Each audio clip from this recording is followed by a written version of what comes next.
Chapter 4. The Nelwyn travelers hiked through strange and wonder-filled terrain all day. None of them had ever been so far from home or even dreamed of the kinds of things they saw now. But Willow and Migosh, loaded down like pack mules under their burdens of supplies, found it hard to appreciate the constantly changing view. Willow struggled to feed the baby as he trudged along, scowling at Burglecut's wide back. Burglecut strode along, carrying nothing but a walking stick, and never stopped to rest because he was never tired. "I hate this," Willow muttered. The baby began to cry. Wonkar and his men shook their spears at an enormous beast that loomed unexpectedly in front of them, the first bear they had ever seen. It shambled away into the trees, as startled as they were by the intrusion. The travelers went on again. After a few steps, Willow slowed. "We have to stop," he called. "Stop," Wonkar said. "Why?" "The baby's sick." "She's not sick," Burglecut said impatiently. "Let me see." He took the baby out of Willow's pack. The baby threw up on him. Migosh pressed his hands to his head. "Oh no," he cried. "Is she going to die?" "She'll be fine if she gets some rest." Willow took the baby back from Burglecut. This time there were no arguments. The Nelwyns camped for the night. They roasted a fish, sitting close together on a log by the fire because of the chill of the air.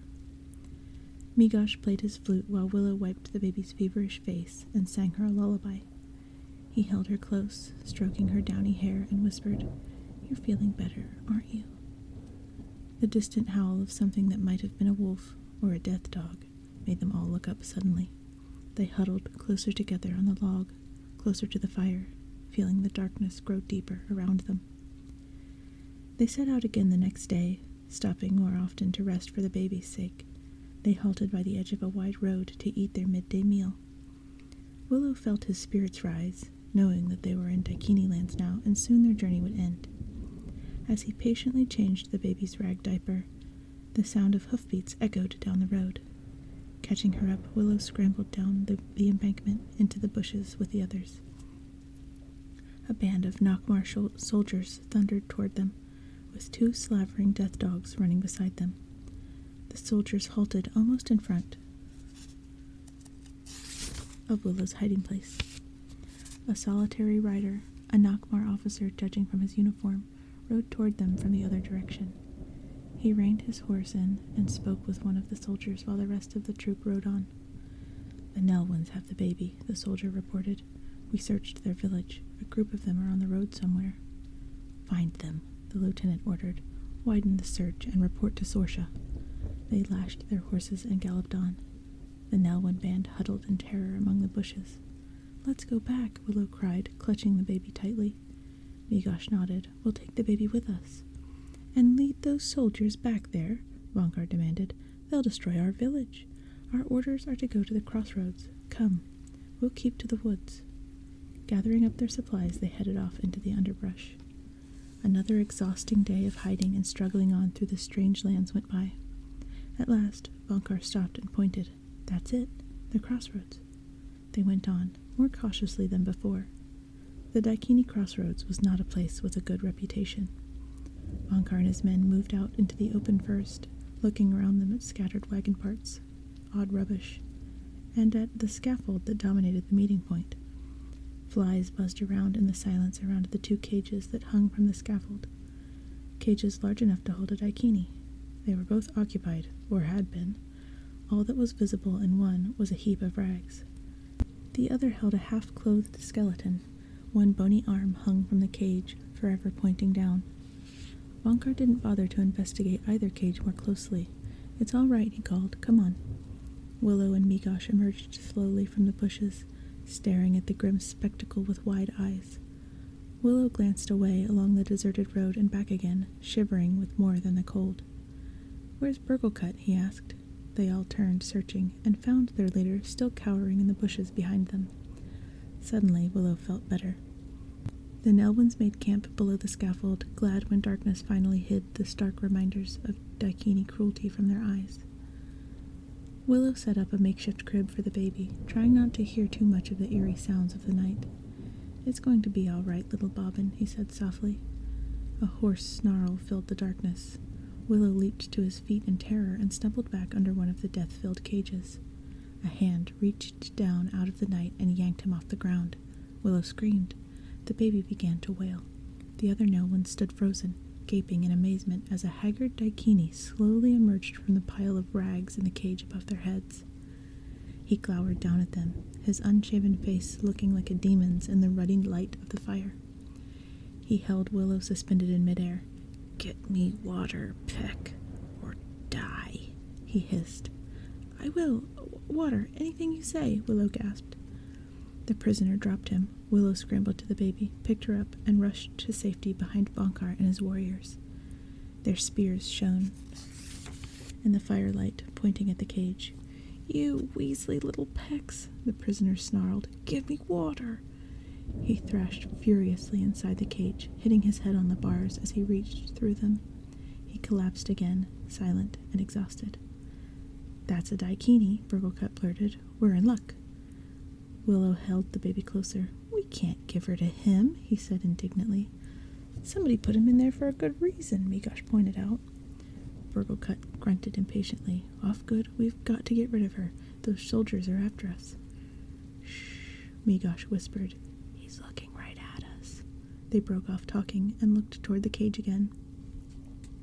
The prisoner wiped a filthy hand across his filthy face and grinned encouragingly. "We have to give the baby to somebody," Bonkar said, wavering. "I'm somebody," the prisoner rasped. "Let me out and I'll take care of your baby." He pursed his cracked lips and made kissing sounds. The baby looked toward the sound and smiled. "See that? She likes me." The Nelwyns gathered in a huddle, turning their backs on him. "I trust him completely," Burglecut declared. "But he tried to strangle me," Willow protested. "I want to go home," Burglecut whined, looking and sounding less like a leader all the time. Migosh pointed down the road. "More daikinis." The Nelwyns looked up hopefully as torches flickered in the distance. A horse-drawn wagon was careening down the road toward them. As it neared, they heard voices, loud, drunken voices. They dove back into the bushes as the wagon thundered up the crossroads. 4 wildly yelling, tattooed poas hung out of the wagon. Waving their torches, they set the cage that held the skeleton on fire. Then they turned and jabbed their torches into the other cage. "No!" the prisoner yelled. "Help! Stop!" The cage burst into flames. The poas drove on, howling with laughter. He beat frantically at the blazing wood with his bare hands. His sleeves caught fire. "Thanks for your help, Pex," he screamed at the Nelwyns. Willow and his companions scrambled out of hiding and began to throw dirt on the flames and on the prisoner until the fire was out. "Are you all right?" Migosh asked, looking up at him with concern. "Me," the prisoner said sourly, "never better. They set me on fire." He spat out a mouthful of dirt. "You want to give your baby to them? They eat babies." He jerked his head at the retreating poas, rubbing his sword-burnt arms. "That's it," Burglecut said. "We've got to get out of here. We're giving him the baby." The prisoner nodded. "Good decision." "No, Burglecut," Willow said. "We should wait." Burglecut stiffened. "Are you challenging my authority?" Willow spoke up. "As far as this baby's concerned, yes." "Don't listen to him, Burglecut," the prisoner called. Burglecut flapped his arms in exasperation. "Fine," he said to Willow. "You stay here alone, but we're going." "Wait," the prisoner protested. "Not good. Bad idea." "Bonkar?" Willow asked, turning to him for support. "It's not his decision," Burglecut snapped. He started to walk away. "Burglecut, you're troll dung," Willow shouted. "Willow!" Migosh exclaimed. He had never heard his friend call anyone that. This was the village prefect. "Don't let him talk to you like that, Burglecut," the prisoner urged. Willow turned on him, furious. "You stay out of this." "Let me out of here. I'll convince him." The prisoner shook his fist at Willow. Burglecut turned back to Willow, his own anger boiling over. "Listen, Runt," he snarled. "While you're wasting your time here, your fields aren't getting planted. Think about that." Willow didn't have to think for long, since he knew what was going through Burglecut's mind. "Burglecut, I'm gonna—" he began. Burglecut puffed out his chest. "You're gonna what?" he laughed, and Willow's nerve broke. "Someday, Burglecut. Someday," he muttered. "Bonkar, let's go," Burglecut ordered. Bonkar looked back at the two friends as they started away. "Migosh, are you coming?" Migosh bit his lip, looking at them and back at his friend. "I'm staying," he said. Burglekutt's scornful laughter rang in their ears as he trudged off with Bonkar and the warriors. "Burglekutt, boys!" the prisoner shouted after them. "Don't leave me with these two. Let me out. At least give me a drink of water," he pleaded. No one answered him except the wind howling through the trees. Willow rocked the baby gently, staring away down the road. "What do we do now, Willow?" Migosh asked in a small voice. Willow shook his head. "I don't know." "That was pretty stupid, Peck," the prisoner said scornfully. "Don't call me a Peck," Willow glared at him. It was what Daikinis called Nelwyns, and it was not a flattering term. "Peck," the prisoner sneered. "Peck, peck, peck, peck, peck, peck, peck, peck, peck, peck." Willow reached into his pocket and pulled out the magic acorns. "You be careful," he held them up. "I'm a powerful sorcerer. I'll throw this acorn at you and turn you to stone." "You scare me to death, Peck." The prisoner made a face. "Go ahead. What are you waiting for?" Willow looked down at the acorns and put them back in his pocket. The High Aldwin had warned him about using his magic in anger. A half-starved Daikini yelling insults from a locked cage was hardly a dire threat. "I wouldn't want to waste it," he muttered, embarrassed. The prisoner laughed and shook his cage. "Peck," he crowed. "Peck, peck, peck, peck, peck, peck, peck, peck." Willow and Migosh retreated into the darkness. The prisoner's mocking voice sang them to sleep. Chapter 5. The sound of hoofbeats woke them in the morning. They sat up, blinking sleep out of their eyes as a messenger on horseback galloped by. "What was that?" Migosh mumbled, getting to his feet. "Morning, boys," the prisoner called hoarsely with ingratiating good cheer. Rough night, wasn't it? His own rough night seemed to have convinced him that he would catch more flies with honey than with vinegar. "Did I introduce myself? Madmartigan," he stuck out a filthy hand. Migosh started forward, holding out his own hand uncertainly. "I'm Migosh." "Don't touch him, Migosh," Willow warned, thinking that Migosh had always been too naive for his own good. "He's dangerous." He glanced away as another rider came galloping toward them. "Stop," he called, running out into the road. "Wait." The messenger shouted a warning and charged past without slowing down. Willow leaped aside, barely in time to avoid being trampled. "He sure was breathing fire," Migosh said, washing the rider's trail of dust. Willow brushed himself off. "What's going on?" he asked. "Smells like a battle," Madmartigan said. "I suppose you're a warrior?" Willow put his hands on his hips and gazed up at the ragged scarecrow swaying over his head. "The greatest swordsman that ever lived," answered Madmartigan. He straightened up as much as the cage would allow and sliced the air with an imaginary sword. The motions were exotic and strange-looking, but not at all convincing to Willow. Madmartigan settled down again and looked at them with tired eyes. "How about a drink?" Migosh was still staring up at him. "Gee, Willow, maybe he could help us." Willow turned away. "Don't even listen to him," he said irritably. He went back to tend the baby, who was awake now and fussing. Then he picked up their water skin and poured himself a drink. Madmartigan watched Willow and licked his parched lips. "These are bad times, my friend," he said to Migosh. "Good men in cages, criminals running free. Doesn't pay to be honest. You a woodcutter?" "Miner," Migosh answered, "and my friend's a farmer." "I knew it," Madmartigan croaked. "Miners, farmers, you're victims. Yep, you and me, victims of a rotten, corrupt world."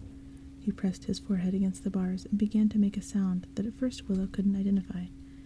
Then, with a shock, Willow realized that the prisoner was crying.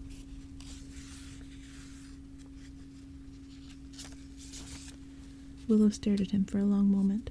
Was Madmartigan really crying, or just trying to play a trick on them? At last he reached for the skin and poured out a cup of water. He took it to the cage. Even if the tears weren't real, the Daikini's thirst was. He could not watch someone die right before his eyes, even a Daikini rogue. Madmartigan raised his head. "Thank you, friend," he said, with no trace of mockery in his voice. He put out his hand. Willow turned away suddenly as another, totally unidentifiable sound reached him from the distance. "What's that?" he said. Madmartigan grabbed at the cup of water held just out of his reach. "You hear trouble," he muttered. "What is it?" Migosh said. The sound was becoming a deep rumbling now. The horizon swirled with dust. Madmartigan swiped at the cup, missed it, and swiped at it again with exasperated persistence. 100 horses, he rasped. 5 or 6 wagons. And about 1,000 fools. He He caught the cup at last as Willow turned back to look at him. He pulled it into the cage and gulped the water down. Willow looked away again and saw an army slowly take form out of the swirling dust. 2 cavalry officers appeared first, galloping toward him, followed by horsemen, foot soldiers, and wagons of supplies. Shields, swords, spears, and banners filled his field of vision with light and color to match the noise. The 2 officers bellowed orders over the thunderous clamor of hoofbeats, marching boots, and clanking armor. Charging back and forth, they shepherded the army through the crossroads. Migosh stood aside nervously as Willow pushed out into the melee, holding up the baby as he tried to attract an officer's attention. "Sir," he shouted, "sir! Out of the way, Peck!" the officer barked as his skittish horse almost stepped on Willow. Willow dodged back to Migosh's side, still searching for the throng for someone who might listen. Suddenly, a large bearded man rode up to the 2 officers. His armor was covered with dust, but his manner told Willow that this must be the commander of the troops. "We're close now," he shouted. "Attack at midday." The 2 officers split up, shouting orders as they charged away toward the front and rear of the column. The commander sat on his horse, watching as the army passed. Gathering his courage, Willow scrambled forward again through the dust and confusion to the officer's side. "Sir, sir," he called, "we found one of your babies in our village. Will you take her?" The commander looked down in surprise at the 2 Nelwyns and the baby. The sheer size of the daikini, sitting astride an even larger horse, took Willow's breath away. "We're going into battle, little ones," the commander said, not unkindly. "Find a woman to take care of it." "They thought you were a woman, Eric," jeered Madmartigan from his cage. The commander's head snapped around at the sound of a familiar voice. He stared, then frowned. "Well, I'll be. Madmartigan," he said, "I knew you'd end up in a crow's cage." "At least I'm not herding sheep," Madmartigan jerked his head at the passing troops. "What are you doing this far north?" Eric Thauber urged his restless horse forward until he sat eye to eye with the man in the cage. "The Nockmar army destroyed Galadorn," he said grimly. "The castle?" Madmartigan asked, sounding incredulous. Eric nodded. "It was a massacre. Bavmorda's on the rampage. Her troops are crushing everything in their way. We're going to try to stop them at the River Troon." A spark showed in Madmartigan's eyes. "Let me out, Eric. Give me a sword and I'll win this war for you." Eric's face twisted with disgust. "After that stunt at Land's End, you're lucky I don't kill you." His voice was as hard and cold as stone. He gave the cage a shove that set it swinging and turned his mount away. "Eric!" Madmartigan cried. Eric paused and looked back. "Madmartigan, I still serve Galadorn. You serve no one, remember? Stay in your coffin and rot." He rode on. "I'll be around long after you're dead," Madmartigan yelled with desperate fury. "You slime! I'm going to cut your head off and stick it on a pig pole." "Friend of yours?" Willow asked mildly, looking up at him. Madmartigan gave a snarl of rage, but then he took a deep breath. The anger disappeared from his face. His clenched fist loosened. He waved, wiggling his fingers, and grinned. "Hello?" Willow stared at him, confused. Then he realized that Madmartigan was looking at the baby. The baby cooed softly, smiling back at him as the army marched on by. The army was long gone, but the 2 young Nelwyns were still at the crossroads, and still no closer to finding help. Willow listened for the sound of more travelers, but heard only the lonely wailing of the wind. He sighed, rocking the baby. "I miss Kaya and the Bobbins," he said.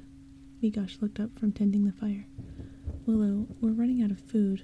I'm getting scared," he said. "Nobody's going to look after your baby," Madmartigan called. He sat with his feet and arms dangling through the bars of the cage, staring at the Nelwyns. He had been staring at them that way for hours. Know why? Nobody cares, except me. "You want to go back to your families? I could take care of that baby. I'll look after her like she was my own." "I believe you would, Willow," Migosh said tentatively. Willow frowned, trying not to hear the same thing. He almost imagined it sounded like sincerity in Madmartigan's voice. He would not weaken. He would not give a helpless infant to a lying daikini just because he himself wanted to go home to his family. What if this were Mims or Rannan depending on strangers to take care of them? He glanced at Madmartigan. "He doesn't know anything about babies," he said sullenly. "Ah, but I know a lot of women who do," insisted Madmartigan. He looked at the baby. "Why, if I had somebody, a little daughter, for instance, I'd have a reason to go on living." He looked up again. and Willow saw the fleeting, almost thoughtful expression vanish from his face. He grinned, swinging an arm, and began to whistle hoarsely, as if he had all the time in the world, and they didn't. "He's a warrior, Willow," Migosh ventured.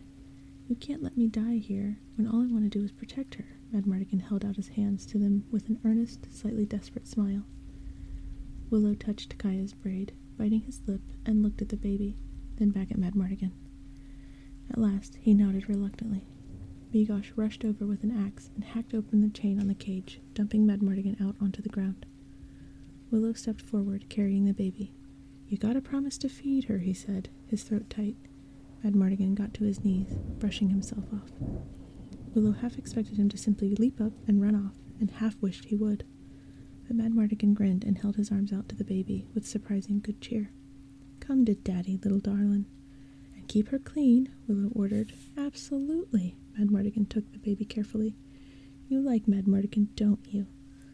Still kneeling, he tickled her under the chin and winked at her as he fastened Willow's pack on his back. The baby gurgled and cooed. Willow watched, frowning, half with worry and half with jealousy. "Here are her diapers." He handed over the rags. "Here's her milk bladder."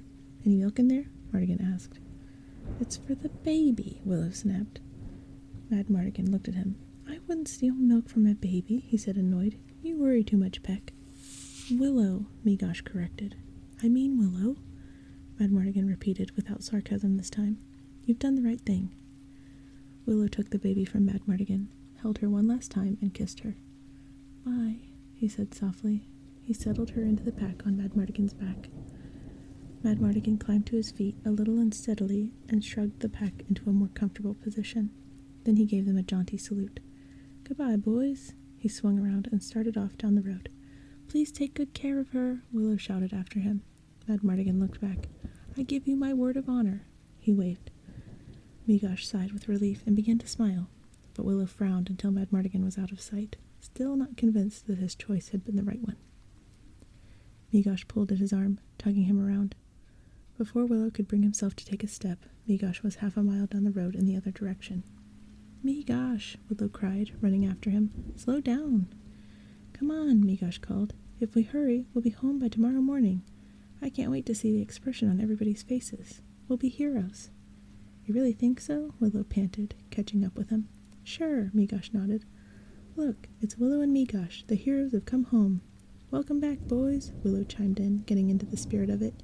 "You deserve medals. Let's make Willow Apprentice Aldwin. Or better yet, High Aldwin." Willow laughed, then broke off suddenly. "Did we do the right thing, Migosh?" "Absolutely," Migosh nodded. "There's nothing to worry about." A cry sounded in the distance. They spun around and saw an enormous eagle flying toward them over the trees. A tiny brownie warrior rode on its back, and clutched in its claws was the baby, still in her pack. The eagle dove low over their heads, sending them sprawling in the dirt. Willow scrambled to his feet as the eagle flew on into the forest. Shouting and waving his arms, he ran after it. "Hey, stop! Bring her back!" "Willow!" Migosh shouted, but Willow never heard him. Willow ran on into the trees, desperately trying to keep the eagle in sight, never noticing how narrow the path ahead of him grew. Tiny arrows rained down on him, stinging him like bees as he ran. More brownies were attacking him from hiding places in the trees. He plucked the arrows out as he raced on, only slowing as he reached a sudden fork in the road. He chose a path at random and started down it, then saw ropes and nets waiting for him. He ran back to the fork. Migosh was waiting for him there. "That way's a trap," Willow said, pointing. Together they started down the clear path. "Oh no!" and plunged into a pit hidden under leaves and branches. And that was the last they remembered. Chapter 6. Willow woke as the contents of a very small pail of water splashed into his eyes. He tried to move and found that his wrists and ankles had been securely bound. Several brownies stood around him, pointing and laughing. The tiny wild men of the fairy forest wore loincloths, beaded necklaces, and sandals. Their hair stood on end, and their faces were painted lurid colors. They had done everything they could to make themselves look frightening to their enemies. Considering that none of them was more than 10 inches tall, they needed all the help they could get, Willow thought. But then, he was the one who was tied up, and their prisoner. He looked around in the light of a dozen tiny bonfires. Migosh moaned in pain somewhere near him. "Where am I?" Willow mumbled, blinking again. "Migosh, are you all right?" "I think my arm's broken," Migosh groaned. The brownie who had ridden the eagle strode forward to stand by Willow's face. "I am Frangine, king of the world," he announced. The other brownies snickered, spoiling the effect. A few fragile, glowing fairies, as lovely as spring flowers and even smaller than the brownies, fluttered around Willow's face, tickling him. "Where's that baby?" Willow demanded. "She's my responsibility." Frangine smacked Willow's nose with the back of his hand. "Keep quiet, you fool. Do that again and I'll kill you, you little—" Willow muttered. "I'm not afraid of you no-ones," Frangine said. "You think you're so big." He smacked Willow again. "Frangine!" A strange, melodious voice echoed above them. "Bring the no-one to me." Another brownie shuffled up to Frangine. "Uh-oh," he said. "Shalindria!" The other brownies began to gather around, taking hold of the ropes that bound Willow and Migosh. "You're in trouble now," he said to Willow. "No talking to the prisoner, Rule," Frangine ordered. "Well, you did," Rule protested. "That's different," Frangine said. "I'm in charge." Willow struggled angrily, and Frangine leapt up onto his chest, waving a staff made of twigs. "Hey, what's going on?" Willow demanded. "Shut up or I'll break your nose," Frangine snarled. "You are mine to toy with. Forward." "Ouch, get off me," Willow shouted. Without effect. The brownies hauled him and Migosh away. As the brownies dragged them deeper into the enchanted forest, the night around them was filled with a luminous galaxy of fluttering fairies. But Willow was in no position to enjoy the sight. Frangine poked and whacked him with his staff. "When I get loose, I'm gonna mash you," Willow said, furious. Frangine laughed madly, waving his staff. "You'll never break these bonds, lopey ears." "Release the no-one," the mysterious voice that had ordered them deeper into the woods rang through the air again. Willow smiled malevolently as a look of terror suddenly crossed the brownie's face. "Uh-oh," Frangine muttered. The other brownies obediently cut the ropes.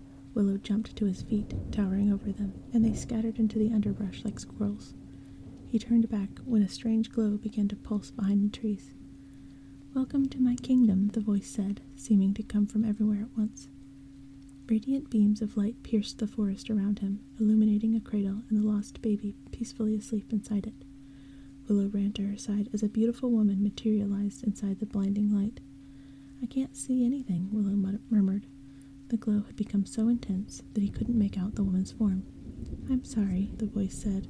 The light faded until Willow could see her clearly. She was beautiful, with long flowing hair and luminous eyes. He realized that this must be Shalindria, who ruled over the legendary fairy forest with her magic. "Honey of Nightingale, for our honored guest," she called softly. "I'm so glad to meet you, Willow Ufgood." The brownies emerged from hiding and began to bustle around, bringing Willow refreshments. Willow accepted a drink in a cup-shaped leaf, watching Frangine and Rule collide in their haste to serve him. He smiled as both of them landed on the ground. Fairies twinkled about his face like fireflies, giggling. "How did you know my name?" he asked Shalindria. Shalindria disappeared suddenly and reappeared next to the baby. "Alora Dannon told me." "Alora, Willow's here," she said to the baby. The baby opened her eyes and looked up at them. "She's just a baby," Willow said, unable to believe that she could possibly know such things. "Alora is very special," Shalindria explained.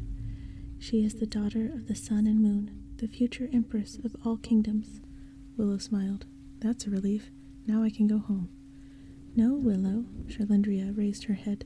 "Your journey has just begun." "You don't understand," Willow protested. "I've got to go back to my family. I'm worried. They need me."